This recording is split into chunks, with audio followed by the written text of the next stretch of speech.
Tim Skipper and UCLA blew a huge opportunity to win a game at home versus a shorthanded Nebraska team coming off a bye. Tim Skipper, he's not going to get the permanent job.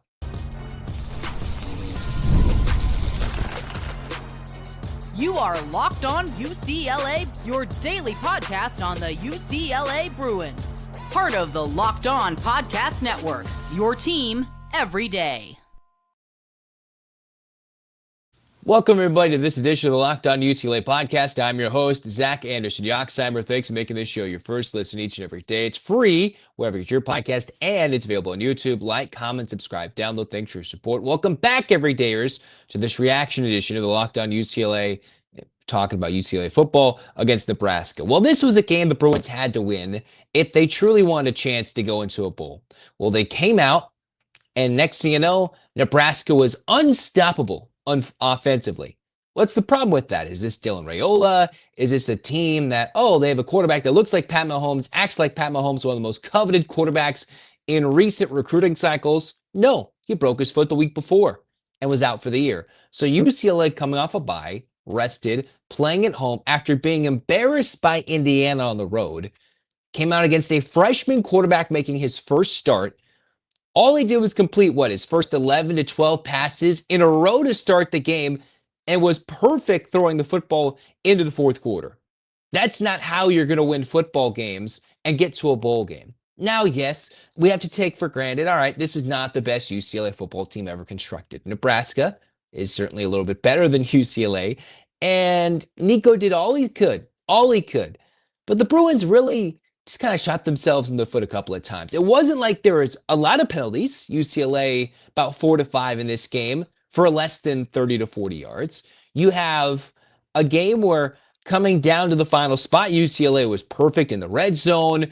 It wasn't because of a massive turnover that switched the middle part of this game. It was the lack of a fourth down get here, a penalty there on a third and short, and the inability for the defense to stop TJ Lateef or Emmett Johnson. Emmett Johnson in this game coming in, I said he needed to have less than 125 yards rushing. Well, by the time the game ended, he just crept over 125 yards rushing and had over 103 yards receiving in this game for a monster game for one of the best backs in the country. So for UCLA, they come in here, it's like, we have a chance to get some momentum. You see the Washington game where they lose on the road to Wisconsin, who literally sucks right now in Big Ten play. Literally sucks worse than UCLA did earlier this year. So you're thinking, you can maybe win this game. You fight against Ohio State. And if you can go beat Washington, you have an outside chance still of getting to a bowl. You have to win 3 of the last 4. And instead, the Bruins at home, where there's a lot of Nebraska fans yelling, "Go Big Red," and you just don't want to hear it. You don't want to hear it when the defense just didn't have it. So Tim Skipper's audition is officially over in my mind. We applaud him for the effort. We applaud Nico and the Bruins for what they've done in this game, in this season. But when it comes to bowl eligibility, they're going to have to win the next 3 games. And in terms of a postseason berth, and I haven't really dove totally in if UCLA is going to be a 5-17 making it to a bowl game. I'm not sure. There's so much that has to go right.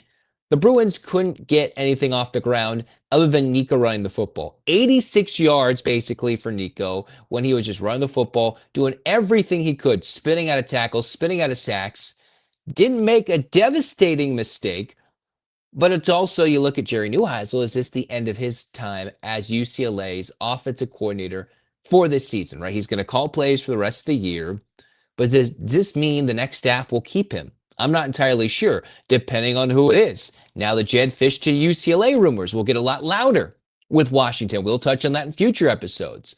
But it wasn't a picture-perfect effort from Nico in terms of pure pocket quarterback throwing the football. When it came to effort and making plays with his legs, fantastic. When it came to certain play calls, UCLA went for it. You're like, okay, they got a 4th down fake punt for a 1st down. When they had 4th down and short, and Nico had to read, and he got stuffed well short after a 3rd down mistimed snap, killed the drive when they were in Nebraska territory. It was the little things in a game where the margins made the difference. It truly made the difference. And there hasn't been many games this year where the margins made the difference. Now, UCLA did everything perfectly to beat Penn State, dominated Michigan State, and their quarterback got hurt in that game. And then, obviously, against Maryland, things weren't going well, and they grinded their way to victory. Well, against Nebraska, it was anything but. Nebraska leading early, wasn't really facing any third downs. Got their true freshman quarterback down the field with the lead and a big lead, didn't commit any mistakes, didn't do anything wrong, and they found themselves winning this game.